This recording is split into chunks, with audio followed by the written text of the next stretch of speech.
आज का मेरा लेक्चर चैप्टर नंबर 19 में फ्यूजन और फ्यूजन टॉपिक से रिलेटेड है। अच्छा, फ्यूजन फ्यूजन के टॉपिक के साथ साथ इसमें कुछ बातें न्यूक्लियर रिएक्टर की भी बात की जाएंगी। न्यूक्लियर रिएक्टर का टॉपिक आपके पेपर में रिड्यूस तो हो गया है, लेकिन एमसीक्यू जब एक साथ मौजूद थे तो मैंने सारे एमसीक्यूज को ही मैं एक्सप्लेन कर रहा हूँ, उसको देखते रहिएगा। एमसीक्यूज को फर्स्ट एमसीक्यू से स्टार्ट करते हैं। एमसीक्यू नंबर 1 में आपसे कह रहा है the process in which a heavy nucleus is broken into two intermediate nuclei with the release of energy is called dash reaction. तो बेटा ये रिएक्शन कहलाता है फ्यूजन रिएक्शन, क्योंकि फ्यूजन के लफ्ज का मतलब ये होता है ब्रेक होना। अगर हैवी न्यूक्लियस स्मॉलर न्यूक्लियाई में ब्रेक हो तो ये फ्यूजन रिएक्शन होता है। जबकि फ्यूजन रिएक्शन कहलाता है अगर दो स्मॉल न्यूक्लियाई को फ्यूज कर दो, फ्यूज मतलब कंबाइन कर दो। अगर दो स्मॉल न्यूक्लियाई को कंबाइन करोगे तो वो फ्यूजन कहलाएगा और ब्रेक होने को फ्यूजन कहलाएगा। तो correct answer option number MCQ number 1 का ऑप्शन नंबर सी है। एमसीक्यू नंबर 2 में आपसे कह रहा है the atomic bomb is an example of dash. तो बेटा एटॉमिक बॉम्ब जो एग्जांपल है वो है अनकंट्रोल न्यूक्लियर फिशन रिएक्शन, यानी कंट्रोल फॉर्म में नहीं होता बल्कि अनकंट्रोल होता है और ट्रेमेंडस अमाउंट ऑफ एनर्जी प्रोड्यूस करता है। एटॉमिक बॉम्ब एग्जांपल है न्यूक्लियर फिशन के। पे एक और बॉम्ब का आपने नाम सुना होगा, इसके बारे में मैं लिखता हूँ। ये कहला रहा है मेरे पास हाइड्रोजन बॉम्ब। और बेटा हाइड्रोजन बॉम्ब बॉम्ब एग्जाम्पल है मेरे पास फ्यूजन नहीं बल्कि फ्यूजन रिएक्शन की। और ये ज्यादा डेंजरस होता है किसके मुकाबले में? फ्यूजन रिएक्शन के मुकाबले में। और ये बात भी आपके इल्म में होगी कि फ्यूजन रिएक्शन करने के लिए पहले फ्यूजन रिएक्शन किया जाता है, उससे जो एनर्जी रिक्वायर्ड उससे जो एनर्जी मिलती है उसकी मदद से फिर आप फ्यूजन रिएक्शन करते हैं। तो ये एमसीक्यू नंबर 2 था। एमसीक्यू नंबर 3 के बाद एमसीक्यू नंबर 2 के बाद एमसीक्यू नंबर 3 पे आते हैं। एमसीक्यू नंबर 3 में आपसे कहा moderators are use in nuclear reactor.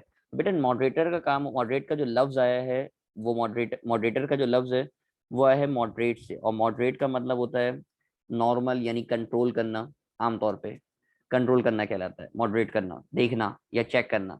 तो इसीलिए मॉडरेटर का जो काम है बेटा न्यूक्लियर रिएक्टर मॉडरेटर काम होता है to slow down the neutrons, neutron को स्लो डाउन करना। क्योंकि आपको याद होगा, आप तमाम लोगों ने रिएक्शन पढ़ा हुआ है, फ्यूजन रिएक्शन। फ्यूजन रिएक्शन में क्या होता था कि आपके पास एक स्लो मूविंग न्यूट्रॉन आता था, यूरेनियम 92 टू 35 से कंबाइन होता था और वो कन्वर्ट कर देता उसका यूरेनियम 92 टू 36। और फिर ये ब्रेक होता था आपके पास दो चीजों में, एक बनता था बैरियम, एक बनता था क्रिप्टॉन, और साथ साथ फिर वो 3 न्यूट्रॉन इमिट करता था। तो अब आपको देखो फ्यूजन रिएक्शन के लिए लाजमी तौर पे आपको स्लो न्यूट्रॉन चाहिए। तो करेक्ट आंसर बेटा ऑप्शन नंबर बी हो जाएगा। एमसीक्यू नंबर 4 में आपसे कहा which of the following is use as a moderator in a nuclear reactor. तो न्यूक्लियर रिएक्टर में आमतौर पर जो मॉडरेटर के तौर पर वर्क करता है वो ग्रेफाइट है। तो ये तो अब आपको याद करने वाला एमसीक्यू जो मॉडरेटर के तौर पर एक्ट कर रहा है वो ग्रेफाइट है। एमसीक्यू नंबर 4 के बाद MCQ number 5, when two or more light nuclei combine together to form heavier nuclei with the release of energy, the process is called dash। तो बेटा ये रिएक्शन कहलाता है फ्यूजन रिएक्शन, क्योंकि मैंने बताया ना कंबाइन करना। कंबाइन का लफ्ज का जो मतलब है वो फ्यूजन से निकला, फ्यूजन का मतलब फ्यूज यानी कंबाइन करना। एमसीक्यू नंबर 6 में आपसे क्या कहा, एमसीक्यू नंबर 6 देखते हैं। एमसीक्यू नंबर 6 में कहा the mass of the fusionable material needed for self sustaining chain reaction is called dash. बेटा फ्यूजनेबल रिएक्शन के लिए जो मास चाहिए होता है, जो मटेरियल चाहिए होता है, वो मास कहलाता है क्रिटिकल मास। करेक्ट आंसर इसका ऑप्शन नंबर सी है। एमसीक्यू नंबर 6 के बाद MCQ number 7, control fusion reaction is maintain in dash. तो बेटा कंट्रोल फ्यूजन रिएक्शन जो कंट्रोल वे में हो सकता है, जो आपके लिए यूजफुल पर्पस के लिए, कंट्रोल फ्यूजन रिएक्शन यानी यूजफुल पर्पस के लिए जो यूज होता है, वो बेटा आपके पास इस्तेमाल होता है न्यूक्लियर रिएक्टर के अंदर। न्यूक्लियर रिएक्टर में टू प्रोड्यूस इलेक्ट्रिसिटी, इलेक्ट्रिसिटी बनाने में आमतौर पर हम न्यूक्लियर रिएक्टर को इस्तेमाल करते हैं to produce electricity. MCQ number 7 के बाद MCQ number 8, the source of energy in the sun and the stars is mainly due to the nuclear fusion reaction। आमतौर पे सन पे जो रिएक्शन हो रहे हैं बेटा वो न्यूक्लियर फ्यूजन रिएक्शन हो रहे हैं, क्योंकि आपने पढ़ा होगा सन जो है वो कंपोज है हाइड्रोजन के आइसोटोप्स के ऊपर, और फ्यूजन रिएक्शन आमतौर पे हाइड्रोजन के आइसोटोप्स की मदद से ही कराया जाता है। तो करेक्ट आंसर इसका बेटा ऑप्शन नंबर बी हो जाएगा। एमसीक्यू नंबर 9 में आपसे कहा, एमसीक्यू नंबर 9 में आपसे कह रहा है the energy equivalent to the mass reduce in the formation of a nucleus is called dash.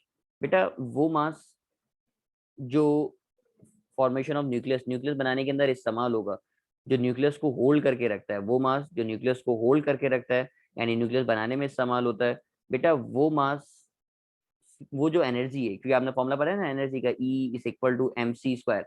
बेटा वो मास एनर्जी में कन्वर्ट होती है और वो एनर्जी कहलाती है मेरे पास कौन सी एनर्जी? बाइंडिंग एनर्जी कहलाती है, जो न्यूक्लियस बनाने में इस्तेमाल होती है। एमसीक्यू नंबर 9 के बाद आगे बढ़ते हैं एमसीक्यू नंबर 10 की तरफ। एमसीक्यू नंबर 10 में आपसे कहा 1 MEV यानी mega electron volt is equivalent to dash.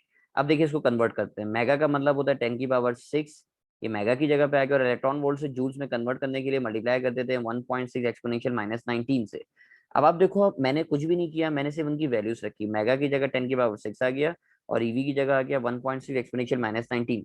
जब आप इनको सबको मल्टीप्लाई करोगे तो आंसर आएगा 1.6 एक्सपोनेंशियल माइनस 13 जूल्स, यानी करेक्ट जवाब मिल रहा है ऑप्शन नंबर बी। तो ये अब आप उसको डायरेक्ट भी याद कर सकते हो कि 1 MeV is equivalent to dash, तो 1 MeV is equivalent to 1.6 exponential minus 13 joules. MCQ number 10 के बाद एमसीक्यू नंबर 11। एमसीक्यू नंबर 11 में आपसे कहा the binding energy of deuteron is 2.3 electron volt, it's binding energy per nucleon. तो बेटा per nucleon का मतलब होता है कि न्यूक्लियस के अंदर जितनी चीजें मौजूद है, यानी आपने इसकी पहले तो टोटल बाइंडिंग एनर्जी लिखी, बाइंडिंग एनर्जी और टोटल न्यूक्लियंस की तादाद। तो न्यूक्लियंस की तादाद, ये जो ऊपर नंबर लिखा हुआ नजर आ रहा है 2, ये न्यूक्लियंस की तादाद कहलाती है। यानी इसके अंदर जो न्यूक्लियंस मौजूद हैं वो न्यूक्लियंस की तादाद है बेटा कितने पास, कितनी, 2। तो नंबर ऑफ न्यूक्लियंस से डिवाइड करें, और ये आमतौर पर कहलाता है पैकिंग फ्रैक्शन।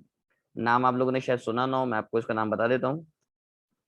ये नाम कहलाता है मेरे पास पैकिंग फ्रैक्शन।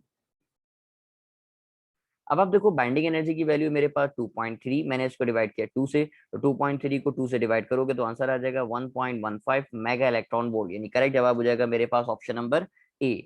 एमसीक्यू नंबर 11 के बाद MCQ number 12, one atomic mass unit is equivalent to dash.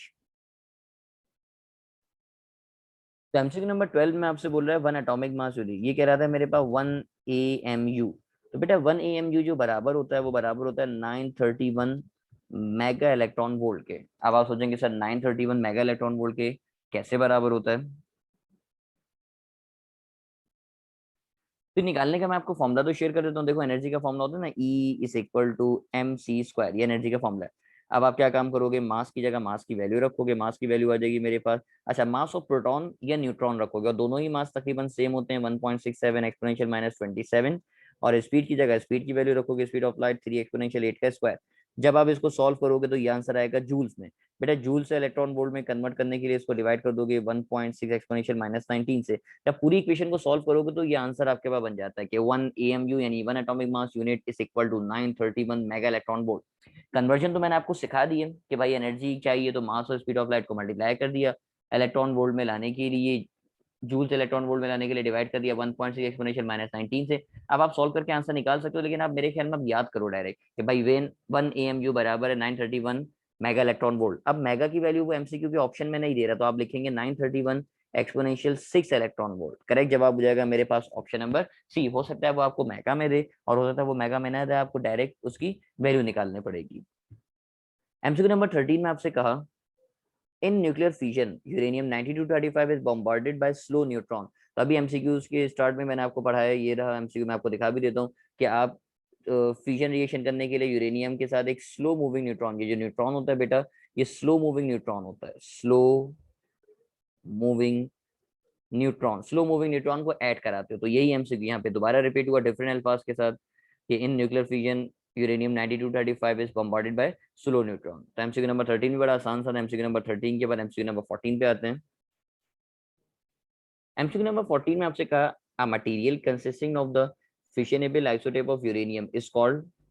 बेटा ये कहलाता है मेरे पास न्यूक्लियर फ्यूल, यानी वो जो फिजन कर सकता है। देखो यूरेनियम के आइसोटोप बहुत सारे हैं, यूरेनियम के जो आइसोटोप हैं इसमें से जो फिजनेबल आइसोटोप है वो आपके पास सिर्फ और सिर्फ बेटा 0.72%। यानी अगर 100 आपने आइसोटोप निकाले, उन 100 में से सिर्फ एक पूरा भी नहीं बल्कि 0.72, एक पूरा आइसोटोप भी नहीं बल्कि सिर्फ उस पूरे में से भी 0.72% आपके पास वो फिजन रिएक्शन कर सकता है। तो ये इतना कम रेशियो है, वरना अगर अल्लाह ताला कुदरत में अगर यूरेनियम के सारे आइसोटोप फिजनेबल रख देते तो इसको तो फिर पूरी दुनिया ही एक दूसरे को खत्म कर देती। तो अल्लाह ताला का ये निज़ाम है, उसने लिमिटेड तादाद में रखा ताकि वो दुनिया सर्वाइव कर सके। एमसीक्यू नंबर 15 में भी यही कहा आपसे कि critical mass of फिजनेबल isotope of uranium is dash. तो बेटा करेक्ट आंसर इसका भी आप लगाओगे कितना परसेंट, 0.72%, यानी ऑप्शन नंबर 20 का करेक्ट जवाब है। अच्छा अब अगर कोई एक आइसोटोप है नॉन फिजनेबल है, नॉन फिजनेबल यानी वो फिजन नहीं कर सकता, इस नॉन फिजनेबल को फिजनेबल में कन्वर्ट करने का जो प्रोसेस है, यानी करामत बनाने के लिए जो आपको फिजन रिएक्शन कर सके, बेटा नॉन फिजनेबल से फिजन रिएक्शन में करने का जो प्रोसेस है ये कहलाता है मेरे पास ब्रीडर रिएक्टर। क्या कहलाता है, ये कहलाता है ब्रीडर रिएक्टर। इसी से रिलेटेड एमसीक्यू नंबर 16 मुझे नजर आ रहा एमसीक्यू नंबर 16 में कहा breeder reactor is used to convert, breeder reactor किसको किस में कन्वर्ट करता है बेटा, वो कन्वर्ट करता है यूरेनियम 9238 को पोलोनियम 299 और 94 में कन्वर्ट करता है, और ये फिजनेबल आपके पास रेडियो एक्टिव मटेरियल होता है ताकि वो फिजन रिएक्शन कर सके। एमसीक्यू नंबर 16 के बाद एमसीक्यू नंबर 17 में आपसे कहा the process of converting non फिजनेबल uranium into फिजनेबल is called dash. तो अभी थोड़ी देर पहले ही मैंने आपको प्रोसेस बताया कि भाई नॉन फिजनेबल को फिजनेबल में कन्वर्ट करने का जो रिएक्टर होता है वो ब्रीडर रिएक्टर कहलाता है, और इस प्रोसेस को आप क्या बोलते हो बेटा, इस प्रोसेस को आप बोलते हो ब्रीडिंग, यानी ब्रीडिंग यानी नॉन फिजनेबल को फिजनेबल में कन्वर्ट करना। एमसीक्यू नंबर 18 पे आता है। एमसीक्यू नंबर 18 में क्या कहा, एमसीक्यू नंबर 18 में आपसे कह रहा है LMFBR is the abbreviation of dash. तो बेटा ये तो अब याद करने वाली बात है। एमसीक्यू नंबर 18 का जो करेक्ट जवाब है ऑप्शन नंबर ए, यानी एल यहाँ पे शो कर रहा है लिक्विड को, एम शो कर रहा है मेटल को, एफ शो कर रहा है फास्ट को, बी शो कर रहा है ब्रीडर, और आर शो कर रहा है रिएक्टर को, यानी liquid metal fast breeder reactor. इसके बाद लास्ट के 2 एमसीक्यू मुझे नजर आ रहा है। MCQ number 19, this one is use as a fuel for conventional nuclear reactor.